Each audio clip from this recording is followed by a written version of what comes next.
And thanks, everybody. Good afternoon. I'm going to go ahead and start. And I'm introducing Stephanie Amador. Basically, Stephanie's going to talk about her path since Ball State, maybe talk about her path while in Ball State as well. Really kind of talk about whatever she wants, mostly about her work, how internships basically position her for everything she's done and everything she's became. So quick slideshow. That is Stephanie there in the center down. Uh, that was our we went up to Michigan and we did a community journalism workshop at the Flint, Michigan Journal with Jake May. And there with Robin Rain and Maddie. That's at a recent yeah, that was almost, not even almost, just a year and a half old child in my arms. yeah, So with tiny there. She's Bill massive. Foley there, right? Alini, bunch of us in there. There's Jeffrey. Is Jeffrey awake? Jeffrey here? Where's Jeffrey? He's not here. All right. So Barbara Davidson, Pulitzer Prize winner.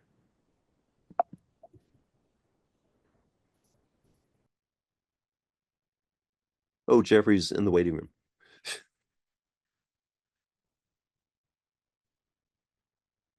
I didn't put anybody in charge of watching that. I'm sorry. And that's with Sharon Farmer, former White House photographer. And there's Robin again, Robin Rain in the background. But it's just little situations where you're like, okay, you got to get ready and know where you're going. And I'm not saying that every shot is going to be perfect, but at least you try. Anyway, we're all part of a family. Stephanie's wedding. Wow, 5 years ago? Yeah, you're like bringing back memory lane. Oh, that's our house. The last photo night on your way back to Nashville, yeah. Yeah. And there's Stephanie during Shoot for Good, manning the photo desk. Not manning, personing. I don't know. It doesn't have the same ring to it. And that's yeah, Maddie and Stephanie on the photo desk. And yes, I stand on furniture to get pictures. So with that out of the way, I'm going to let Stephanie take it from here. Alrighty. Well, thanks for being here, guys, even if it was mandatory. So yeah, I am one of Martin's old students and graduated in 2019, right before COVID happened. I worked in Nashville, Tennessee for about like 3 to 4 years. I was working there as a news staff photographer, and I'm going to show you a little bit of work that I've done there, and kind of explain like life getting to where I was in Nashville. It was honestly a dream job. I got to photograph the community, and also a little side perks like concert photography, celebrity portraits, and etc. And came back to Nashville just to be closer to family.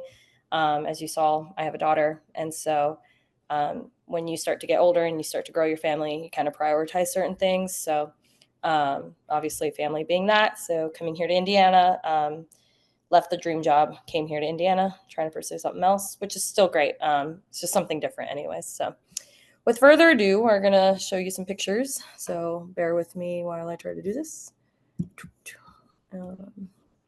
And please shout if you can't see anything. I'm assuming you can't see anything.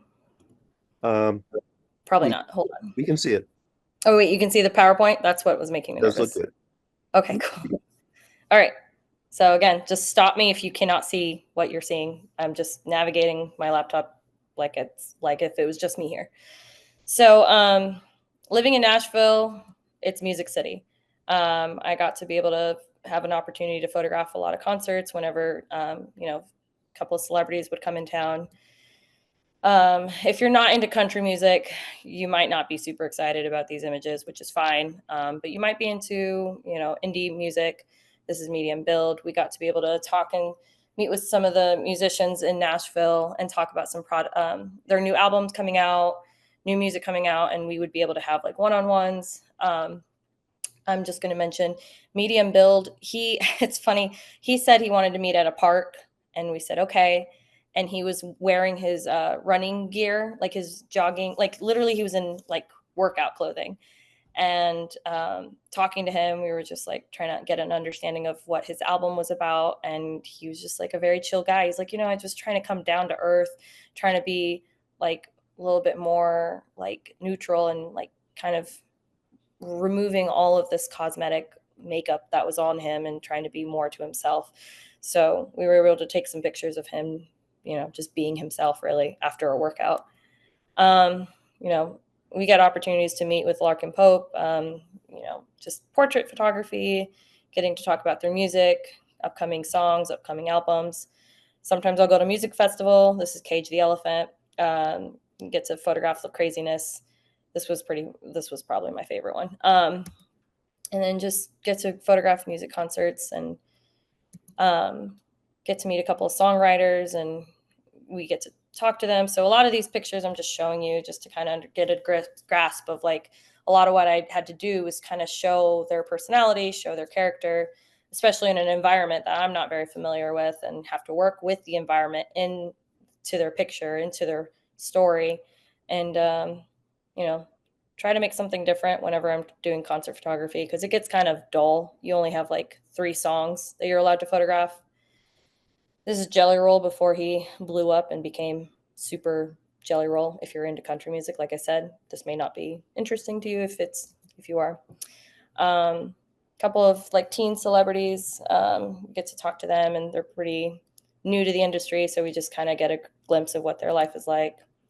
Noah Khan, I forget this guy's name, but I know his song and it's popular on TikTok right now. And then a lot of what I do at concerts, I try to find moments outside, aside from the artists themselves. This is just me being more interested in the fans, and I wouldn't have gotten this picture had I not just turned around. And yeah, just observing your audience, seeing what's going on in the field. This is Cage the Elephant playing in the background, but I was able to go into the fan base and really like take my time, walk through, see what everybody was doing. And these guys were just making out and just thought it was a sweet moment and took the picture and tried to be funky and weird with it. You can tell the horizon's not the same, is not aligned or not symmetrical. And I don't know, I just thought it kind of showed the environment. It was chaotic, it was crazy, but these people were able to share a special moment together, and it's centered around that. So dang it, I knew that was going to happen. Okay, we're going to skip this image. But a lot of what I really am more passionate about is just community. And, you know, aside from portrait photography, I think I'm pretty good at it. But a lot of what I prefer to do is more centered around the community, centered around like what people's lives look like. That's kind of why I got into this industry. I don't like being surrounded in my own world. I like seeing what other people's worlds look like. And so the way I got more into this field and more on how to get to know the community was through Boyd Station. And I'm just going to go through this link real quick if it'll let me. And like I said, let me know if you can see it still. I'm going to assume yes. So this is Boyd Station. This is, I don't want to call it an internship, but more like a grant because they pay you money to be here and document this bluegrass this bluegrass community. And I'm just going to show you a few pictures of what this community looks like. your goal in this community is just to literally get slices of life, find the light, find little moments, innocence, happy moments, sad moments, crazy. What does rural America look like? And a lot of farmers, obviously, a lot of farm animals, but just kind of getting a glimpse of what this life looks like. And so I was able to participate in this. Martin was also trying to hone me on getting internships or getting something right after college. And I just was like, Boyd Station doesn't sound that interesting, but sure, let me just go ahead and apply. I have nothing to lose. And I was able to, I received the grant, came to Boyd Station in the middle of nowhere. We got to live in a house with 2 other photographers and a writer. And we just had to, I just didn't know what I got myself into. I literally just jumped in. I had no idea what I was going in. And I realized, like, oh my gosh, we get to literally photograph this community and put it all together in an archive for the community to have, kind of like we're basically the historians in this area. And so as I'm showing you these images, it's just to kind of get you an understanding of what Boyd Station's essentially about. These are the previous grant recipients that participated in this. This is obviously my name's on here, and I've seen that one already, but it really pushed me out of my comfort zone. I didn't know what I was doing. I was very nervous. I had to talk to random people. I had to really, really get people to trust me. And I was nervous the whole time. And it wasn't until the end of my, because we're there for 3 months. It wasn't towards the end. It wasn't until the end of the summer where I met the Ramos family. And as I go back to my PowerPoint, I met these workers, the H2A workers, who they're like 2 generations of families. So we have an uncle here, a nephew, and that's his cousin. These 2 are cousins. And they work on this farm, this particular farm, that they've been friends with the farmer, the owner, for decades. And they haven't left. They haven't moved. They've left, obviously, but they haven't left this farm. They keep coming back every year.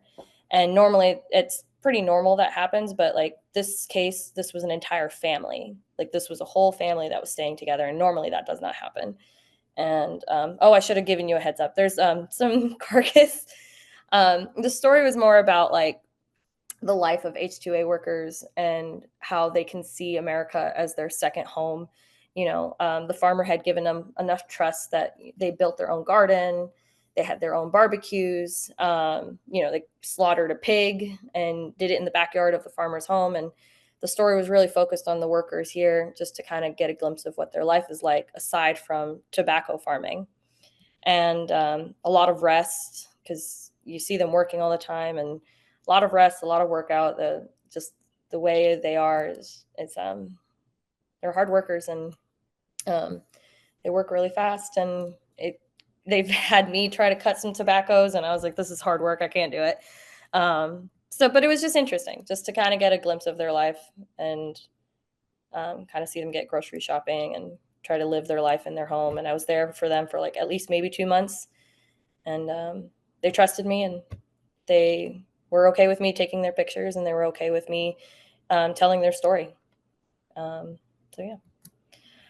So I'm going a little fast, and I apologize. I should have made my PowerPoints longer, but here we are. A lot of what the person I was in college, as bubbly as I looked, I was anxious. I was constantly trying to make my work look better than my other colleagues. Not even better, but just trying to prove that I could do better, or I can have better images, and I can create something.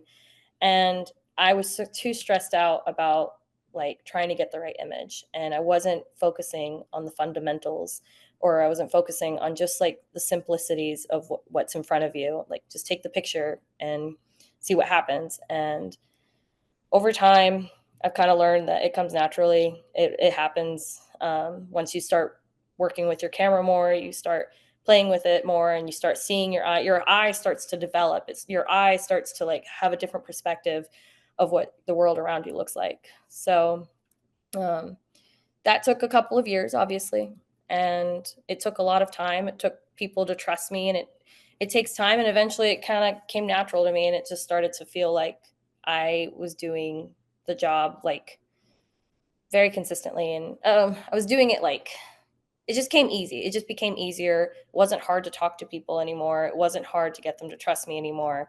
And even, I mean, it's still hard to get them to trust you, but it's just like I wasn't so nervous about getting their trust.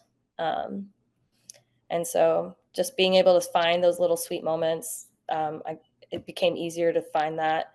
And that's all because it took a lot of practice, it took a lot of failing, it took a lot of just trying to work something. And if it didn't come to me, then I tried again. And if it didn't work, I tried again and again and again until eventually it came. And I was just like, oh, finally, it's coming. And here's how I could do it better now. So it just was setting myself up for challenges. Sometimes moments are just right there. This is an easy photo of Morgan Wallen pleading guilty for a crime that he did. And it was just such an easy assignment. But it's also an important one. It's a image in history that you still have to photograph, even if it's not like the most creative image. But I'm just showing you this to kind of show you the simplicity of some images, that you don't always have to complicate it. Sometimes it's just right there, and just make it clean, just make it look good, and then try to do something different. So I'm really nervous of this next slide, so just bear with me. No, it's not this one. Okay, this one. So my suggestion for you all, take pictures of your friends. This is photo night at Ball State during my time. I literally just grabbed my camera and started taking pictures of my friends. Like it, and I tried to do it in a like fundamental, like with all the fundamentals that I've learned. And at the same time, none of it's perfect, none of it's clear, but at the same time, it was actually kind of nice that I kept these photos and I looked back at my life and I'm like, oh yeah, this is what college looked like. This is crazy. And it was just fun. It was messy and it's fun. And this was not for an assignment for anybody. It was just for fun. And at the time I was like, this is fun. I don't want to stop doing this, even though this is like driving me nuts. This next slide is the work that I used to do back in college. It is embarrassing. I am cringing as I'm showing you this, but I'm just trying to show you that like we all had to start somewhere at one point, and it takes time to get to where you are now. And you can't get to that unless you do internships. So do internships, go find grants, go push yourself outside of your comfort zone. I know that's like been said to you 100 times, but like you don't really push yourself until you challenge yourself. So yeah, sorry for the quick PowerPoint, but that's all I got for you. So yeah. Can I throw some questions at you? Yeah, I would love questions. Please ask questions as I try to stop screen sharing. There we go. Yes, Sure. please ask questions, all the questions. And I'm happy to show you more work. I just didn't realize how quickly I'd do this. Okay. So, and y'all can jump in, but I know that so there's a number of things happening. What do you remember about Shoot for Good? Not much. I'm just kidding. I remember Shoot for Good. I remember doing, I think we had to like, you want from the beginning? When I was part of the board, I remember we were trying to do research. I remember trying to put all the assignments together and then assigning the assignments to students. And then I remember going out and doing those assignments, and we had to meet a deadline because at the time, I don't know how it is now, but like at the time, it was only 24 hours. So you only had 24 hours to turn in an assignment and edit, like photograph it,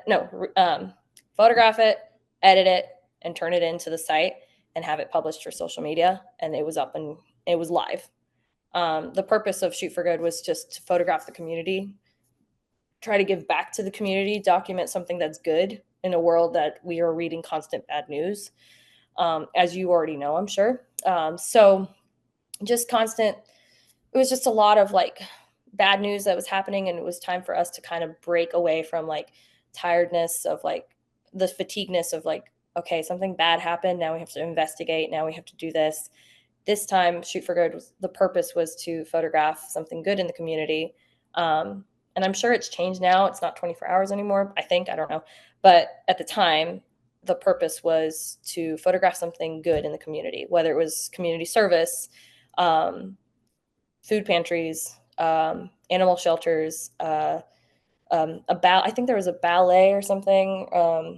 There was some sort of a performing arts thing that was for the cause, for something good. I don't remember what it was, but Sure. Yeah. yeah. So that's what I remember for Shoot for Good. And Shoot for Good was actually a really good way to kind of dip your toe into the community. And with the timeline and the deadline being so tight, it kind of brought the adrenaline going. Like we had to get something going and published, and it was really exciting. I was able to do it as a photographer, and I was able to do it as an editor. And I was the one managing all the photos, putting up the stories, and I was the one helping like edit, put images together and stuff like that. So that's So what I it's kind of remember. like you just were a faculty member at the Mountain Workshop. Oh yeah, I forgot about that. My life has been very, very busy. Yeah, I was at Mountain Workshop. I'm assuming some of you, if you could give me a nod that you've heard of Mountain, maybe not. If you haven't, I'm seeing a few nods. Okay. Um, yeah, Mountain is aggressive. Um, you only have a week to get your source to trust you. You only have a week to put a story together, and you're working on their schedule too. So sometimes you might have a working mom who can only talk to you in the evenings. So you have a whole day where you're waiting and waiting and waiting and waiting. Then you photograph in the evening. Then you have to edit. Like you're editing a lot of footage at night. And then the next day you're editing, then meeting with the mom. It's intense. But when I did Mountain Workshop, and there's always one person whose story falls through, and it's the last day, and you have no choice, but you have to come up with something. You have to come up with something, because they give you one story and they'll give you a backup. And then if the backup doesn't work out, sorry, you're on your own, which is a real world situation, which I'm very familiar with because I went into Mountain as an experienced photojournalist coming from the news. But I was also like, this is not what I signed up for. I didn't want more stress. I wanted something easy. And unfortunately, I got hard. So I ended up being the person on the last day, had to record, had to edit, and had to turn in a video assignment that was my third try. Tears were definitely happening. I was stressed out of my mind. I'm pretty sure I lost some hair doing that assignment. But aside from that, it was a humbling experience because I was over here like, oh, I could do this. I know what I'm doing, which I did. It was just a situation where I was like, this is not what I expected. I did not want to do this, but I'm happy to show you guys that video if you guys want to, but I'll let you Actually, guys. yeah, that'd be great. Okay. Um, but I can but go going ahead. back, um, the lessons from the mountain, the lessons from Shoot for Good, actually, um, Mhm. and the lessons from Boyd Station. What do you, any tips about coming up with a story idea? Because everybody here, not everybody here, if they're in the long form module or if they're in the multimedia narrative module, they've had to come up with a story idea of something that they're going to photograph, um, or video, produce a video on. So, any tips for Yeah, people? it's kind of the basics of, well, one, I find it easier when you find stories that are passionate to you, um, because sometimes people are not paying attention to the things that you're passionate about. And maybe they are. It could be anything, right? When I was doing Boyd Station, wasn't trying to find a story so much rather than just do features. And then I came upon the Ramos family, and um, everyone in that town is mostly white, and the one little community that I was able to relate with is our Latinos. So I had that in with me, but for me I was very passionate about like photographing Latino communities in a not very Latino community. And so I just so happened upon, I just drove around and I just so happened to find them. I was looking for moments. I was looking for a story. I was looking for an image just to stop and photograph and walk away. But when I met the Ramos family, I just spoke to them. I said, hey, can I just hang out with you for a couple of hours? And then the couple of hours talking to them, getting to know them, telling them about my life, I started to understand their life. And I said, hey, can I photograph you for a couple of days? Days went into weeks, weeks went into a month, and they got very comfortable with me very quickly. But to find a story, read the news. Sorry, you got to read the news if you're going to do this industry. Read the news, figure out what's going on in your community, and kind of understand like what is happening to people. How are people being affected, especially in this time era? And how are people, especially within this new presidency, how are people affected? How are people feeling? What nonprofits are being affected? Like right now, funding has been pulled for a couple of daycares. Daycares are closing, so that means families who rely on those daycares, like how is that affecting them? And like just by reading the news, you kind of pay attention to what's happening in your community. When you figure out what's happening in your community, you find out what's happening to something that you're actually passionate about or that is going to pique your interest. And it just takes a small phone call of like a company or something to say, hey, my name is Stephanie Amador and I'm a freelancer and I'm trying to do a story on A, B, and C. Would anybody be willing to talk to me? Just talking. Put your camera down, talk to the person, understand what's happening to this company and or nonprofit, whatever it may be, what's happening to them and how are they being affected. Pay attention, write about it, and investigate even more. Obviously, do your research. It's like a lot of compound things that you have to do to find a story, but like that's where the hard work comes from. It's you doing the research. And the more you do your research, the more people trust you because they're not going to just let some person come into their world and say, yeah, sure, I'll tell you everything, because they have no idea who you are. And they also don't know why you care. So, there's that. And my last thing is, if you happen upon, like the way I've happened upon the Ramos family, if you happen upon a story, just tell them why you're there. Just be transparent. Don't be like a weirdo, like, hey, I want to photograph your life. Like, just tell them, like, listen, I just think this would be a nice photo, but then talk to them, get to know what's happening in their life and say, hey, I'd be really interested to understand what your life is like. And I'd be interested to kind of get an understanding of what you're going through. It's as simple as that. It's just simple humanity, really. And that's the part that takes practice, because you have to kind of not be selfish. You kind of have to like really understand what the world is around you. And that's kind of how you find stories. It's a lot of compound things that go on to that, but that's just the small gist, if that makes sense. So, but any questions from not Martin?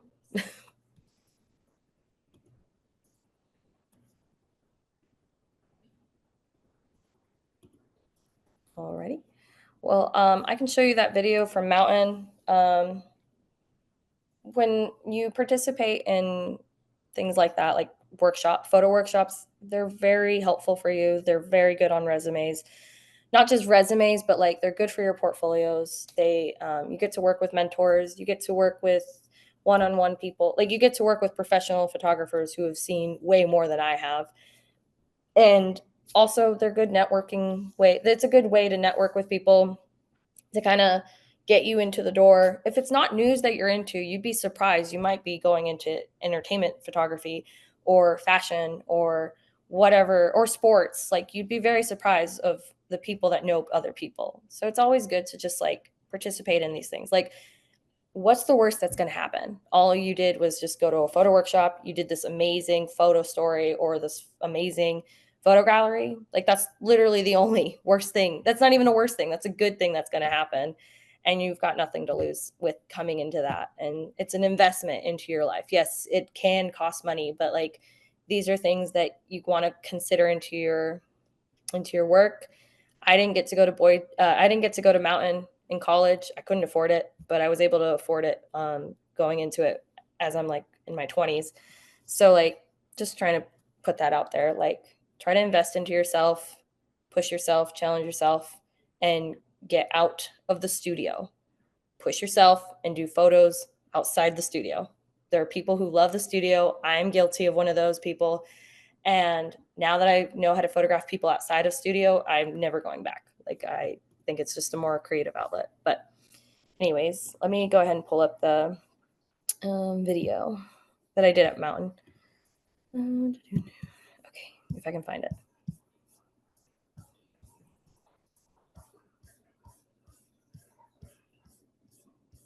I didn't think I was going to find it. Oh, yep, it's right here. So this is the story that I found at the very last minute. It was great. Anyways, here we go.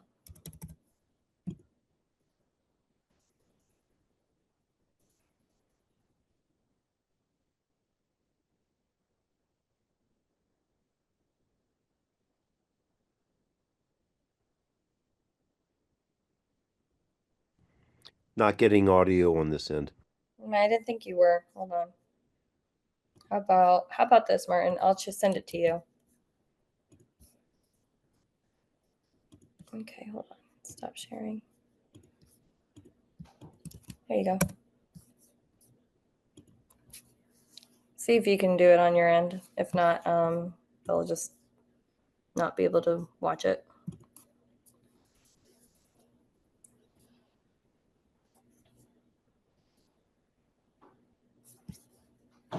Sorry, Martin, you're on mute.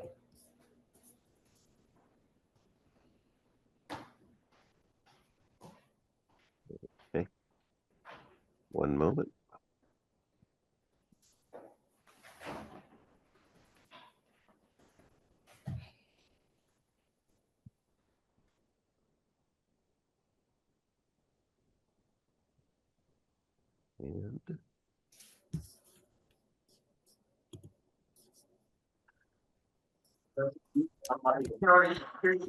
And I can stick it. That's okay. I found the stick. My dad and I were go to the bowling alley before, our league started and stuff like that. We would play pinball together. I mean, that's my fondest recollection.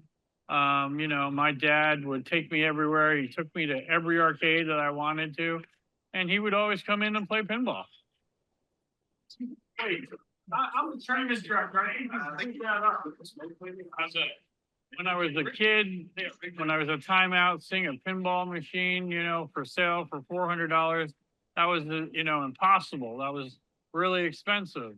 Now I own, 120 machines on the floor.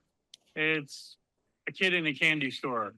I own the candy store and I can play anytime. It's really exciting for me.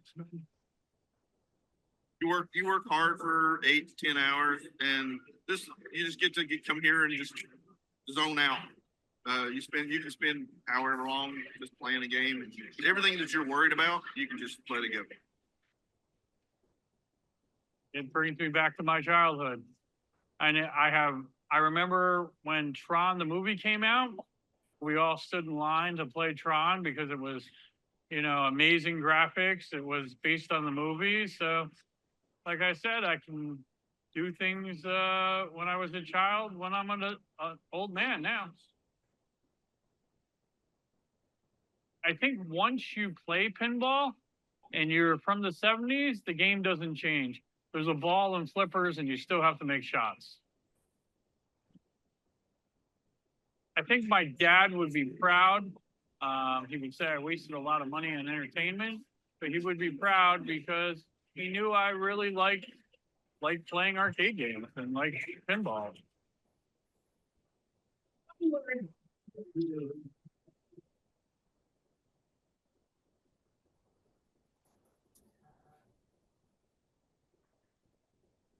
okay. How did the audio do there? It was pretty good on my end. Excellent. Opening up the room for questions. Got 10 Please minutes. ask questions. Yeah. So what how did you come across the pinball museum? Or, Oh you my know, gosh.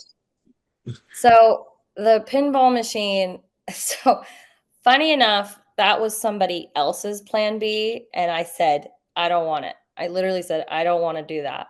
Because it was somebody else's plan B. And I was trying to come up with my own stories. I literally drove around the town and I had talked to like restaurant owners. I had talked to people, said, hey, do you know anybody that you think would be interesting enough to talk to?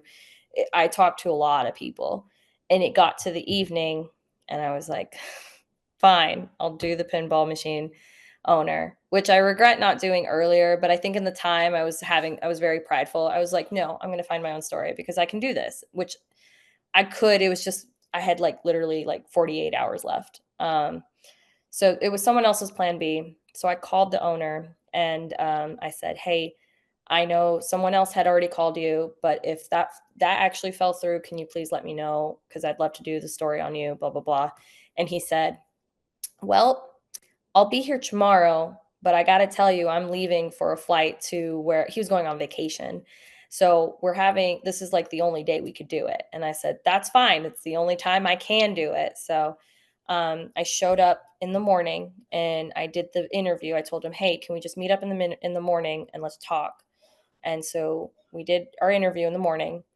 And then he said, by the way, we're having he just popped this up on me. He's like, by the way, we're having a tournament tonight. Don't know if you want to come. And I was like, yeah, I want to come. And he had to explain to me, like, it's not a tournament where like everyone was playing pinball games. It was a situation where they just got a new pinball machine and they were trying to break it in. So this was a tournament way to like everybody to play with this one particular pinball machine. So I was able to go and videotape everybody. It was extremely awkward. Everyone was very, like, you could see they were talkative with each other, but with me, they were extremely introvert. So I kind of had to like just be there long enough so that I could start like, I showed up early before the tournament started. I waited for people to gather.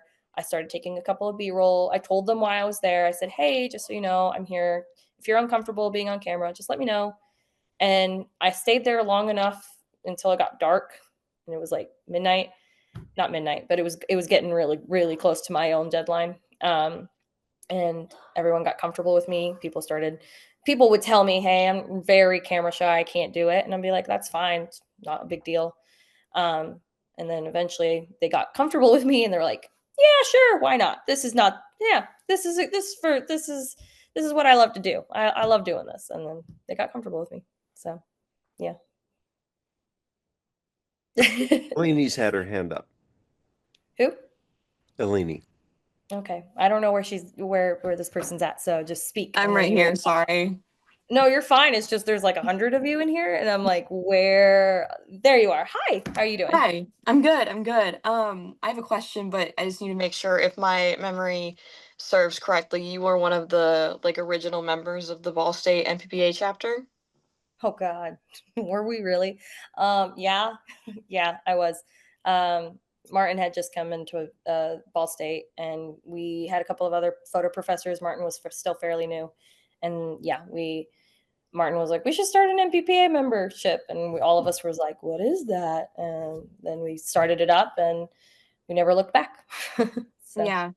So with that in mind, I am currently the vice president of the chapter. And I know a lot of the other board members are on here as well. Hey guys.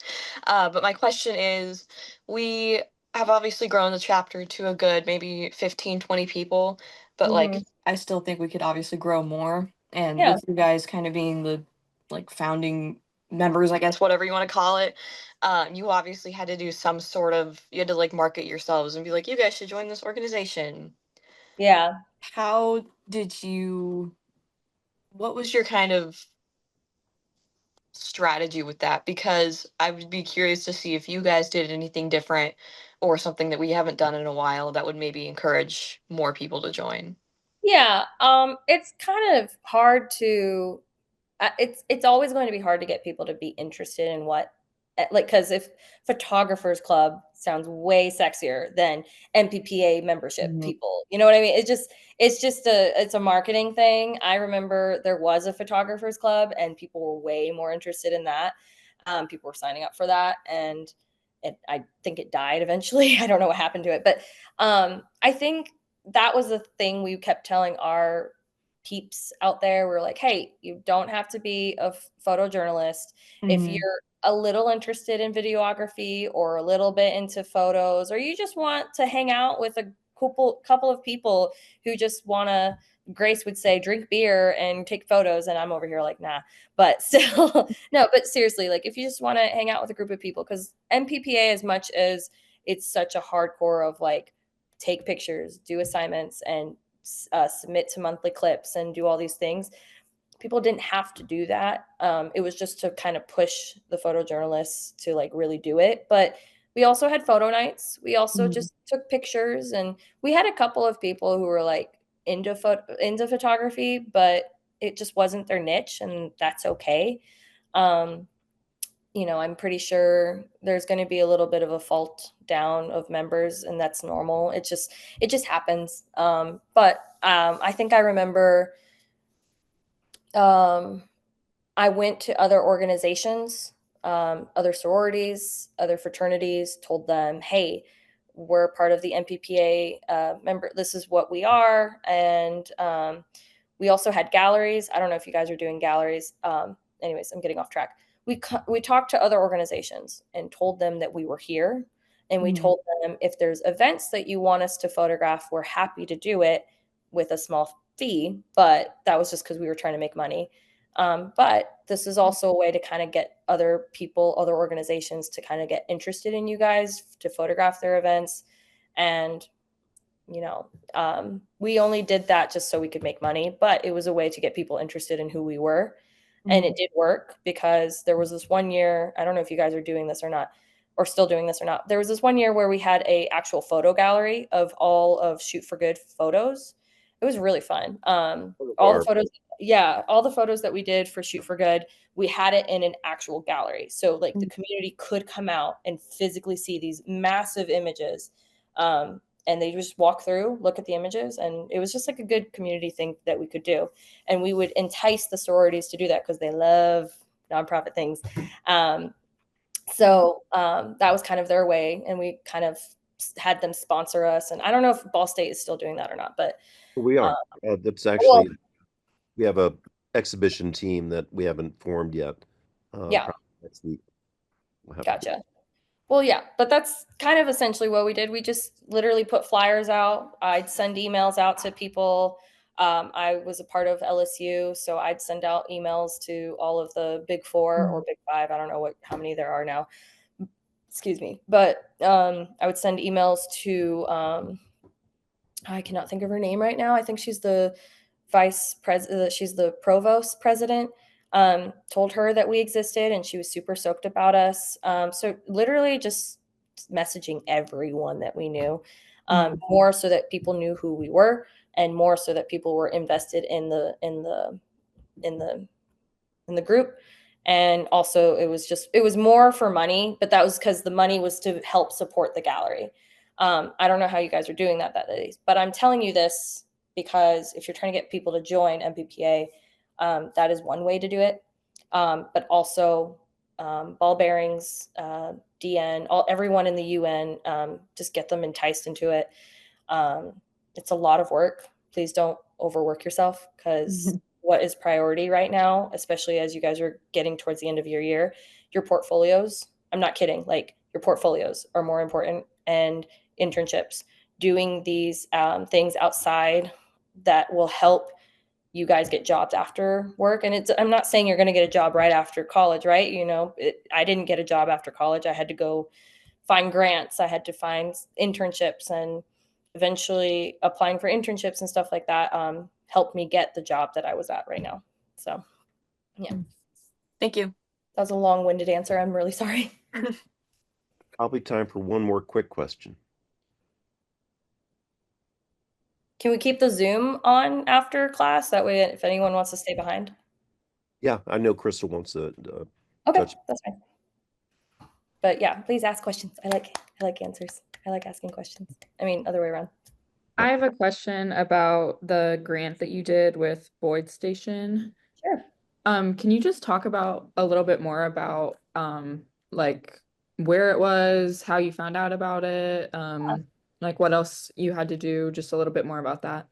Yeah, so Facebook, that's the short answer, but the long answer is there's a Facebook group that photographers can join, literally everybody, to find jobs, internships, grants, visuals, and that was my go-to. I was not on LinkedIn, I was not on Google search, I was not doing any of that. This is literally a beautiful, amazing group that someone created on Facebook, and people, and Martin also is a part of that group, and he shares them with the Ball State. I think you guys have a Ball State Facebook group, and he shares it into that one.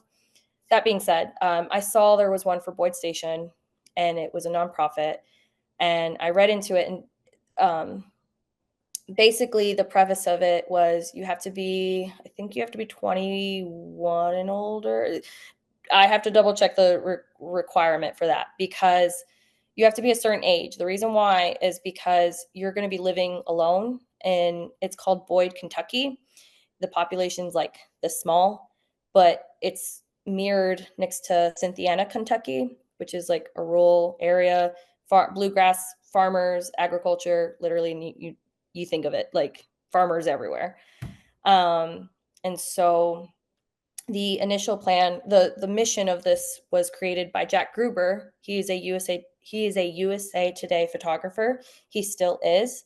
And he created this because this is his hometown.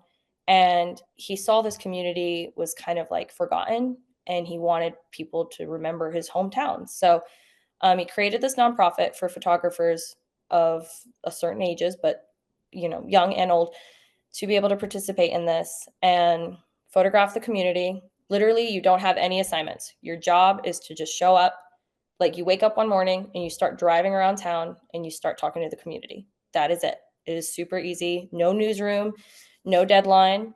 And what I loved about this nonprofit was professional photographers from California, Tennessee, Michigan, like, and it literally, like, throw a rock at a state and there was a photographer there, and they would look over our work, they would critique it, they would tell us to do this, do that, and then we go out, photograph some more photos, come back, and we had another round of critiques with another group of professional photographers. We even had a couple of photographers come by and actually teach us how to use the studio photography, but like outside, not in a studio, but like outside. That was a lot of fun. And then we even had like little contests where we had to go out into the community, photograph within like 12 hours, come together, put images together, and we turned it in, and you win cash for it. It was like it was just a fun way to love photography again. And it was a fun way to like really break free from the deadlines and the newsroom politics of things. You just got in there and you were just being you're trying to find a style, you're trying to practice communication skills, practice trust. And we've been doing it for a couple of years now. And this community honestly like knows that we exist. So they always know there's a photographer somewhere. So yeah, all those photos that I've showed you, like those are years. I think it's 5 years of photographers that have been doing it. So I don't know if that answers your question or if I missed a part, but yeah. Yeah, thank you. Yeah. And you can Google it, Boyd Station. I think it's, just Boyd Station, and you have to find the right logo, but yeah, it's Boyd Station. So it's pretty, yeah. I think the application, the grants had already been given out to 2 other photographers this year.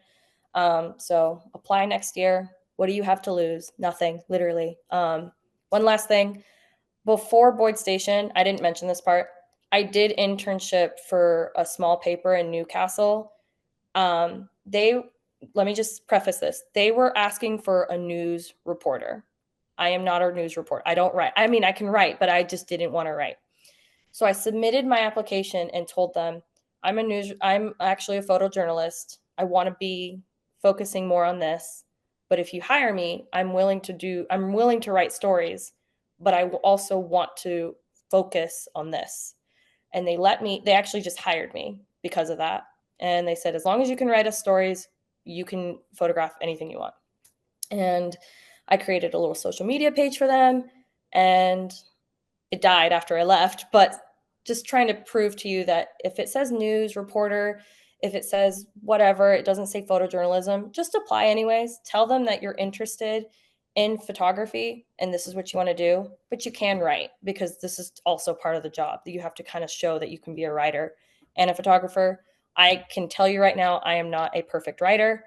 I definitely need multiple people to read over my work, but that's the whole point of why you do this. You got to try. So yeah, just a little tidbit right there. So, I'm also a member of the National Hispanic Journalists. So, like, I'm excited because like I'm gonna see you on Tuesday. But Is it on Tuesday? I thought it was Monday. Hold on, let me go back to the thing because it was supposed to be on Tuesday. You're right. It's on Tuesday. No, you're right. It is on Tuesday. My husband's birthday is on Monday, and Tuesday is when it's happening. I forgot. Okay. Anyways, No, go ahead. you're fine. So I'm like a secretary for them, but like I recently just changed my major to photojournalist. I was previously like a writer, so I'm currently writing under Ball Bearings as a managing editor.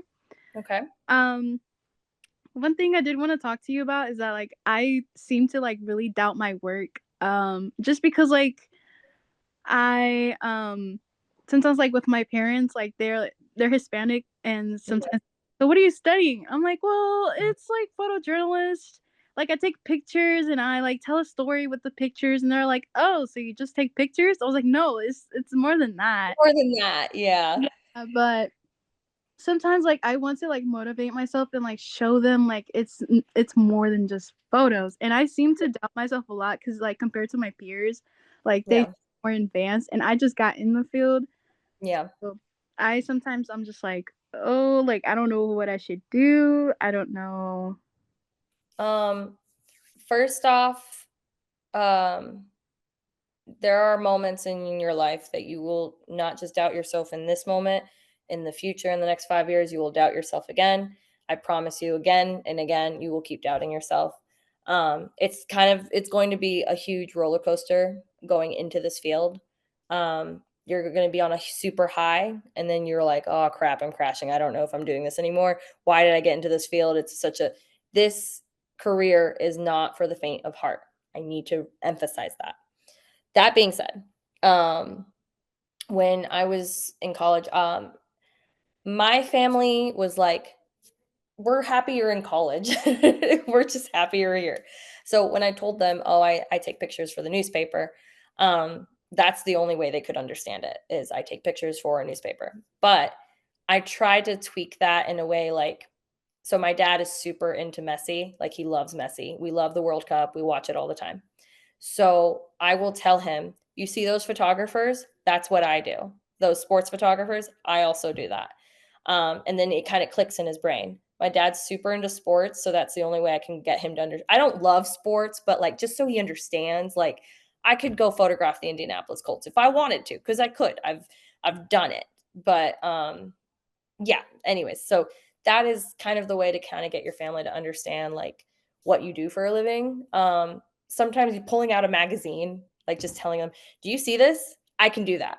Just do that. And they'll be like, oh, cool. Yeah. Like they're not going to understand the journalism part, because journalism to me is talking in front of a TV and it's Univision and you're telling the bad news and this is what you're doing. And for them, they have to understand that they haven't picked up a newspaper in years. They don't look online for their news. They watch TV or listen to the radio or whatever it may be. Sometimes you have to physically show them, like Ball Bearings, your magazine's about to come out, literally show them, I did this. And then they'll eventually get it. And my parents did. And so my mother-in-law and my father-in-law, they also didn't understand what I was doing until eventually they're like, oh, you do this. This is awesome. That's actually pretty cool. And then they eventually start to click. It's sometimes I have to throw out famous names, example A, to kind of show them, oh yeah, I could do this.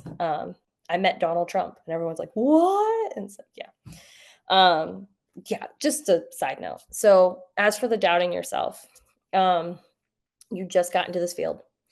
You just got into the major, you're still learning. You need to ask help if you feel like you could do better. Look at your work.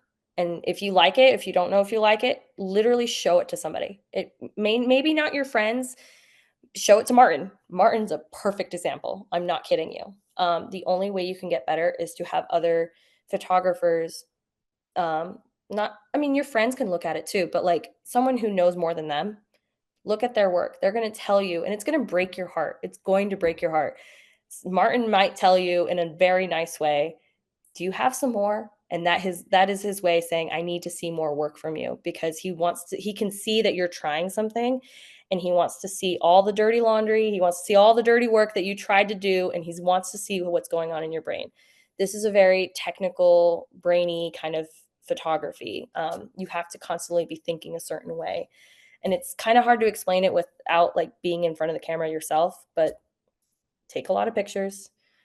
Doesn't matter if it's messy. It doesn't matter if it's not great. Show it to Martin or show it to me. I'm happy to look, or show it to like another photographer that you trust, that knows more than you.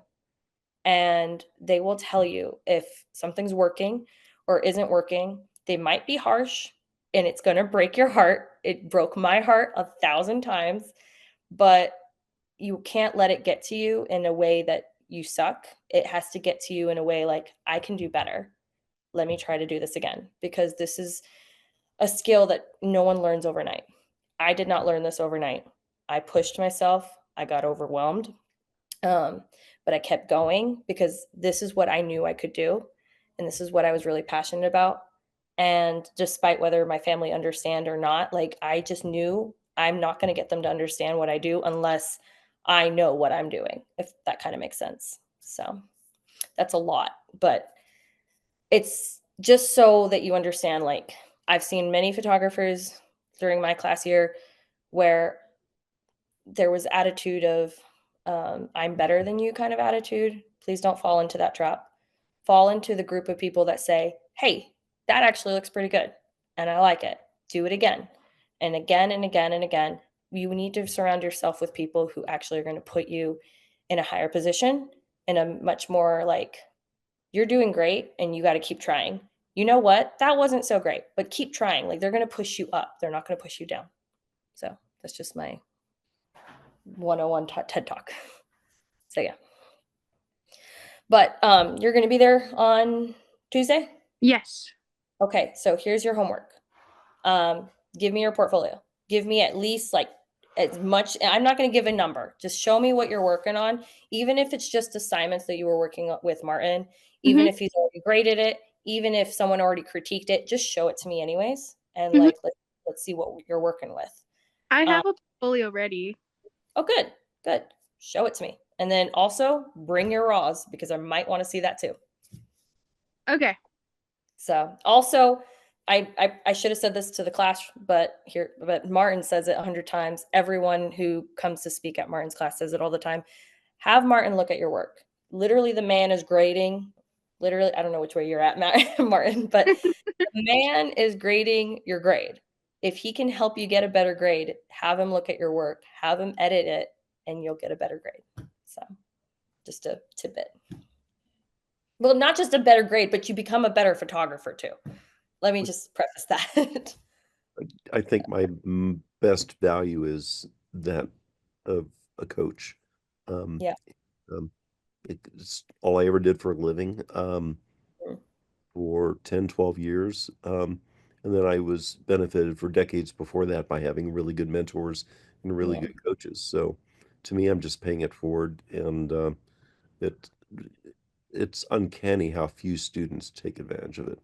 Stephanie did it, Grace Hollers, Katie, Maddie, it's a short list. Yeah, but unfortunately, those people and it's if from the pattern that I see, the people that have shown Martin his work, not everybody, this is not a real statistic, but from people that I've seen, like me and Grace Hollers still have Martin look at our work to this day. And me personally, more recently, just because Martin's here now, but like me being in Nashville, I'll have other photographers who work for AP or who have worked in the industry for longer than I have. I'll have them look at my work. And not to say Martin isn't a bad editor. He's a great editor. He's one of the best editors in the world. Literally, he's one of the best. Like, I'm not trying to like honk a horn for him. Literally, it's in a textbook somewhere. So yeah, have people look over your work. And if you need some inspiration, look over other people's work.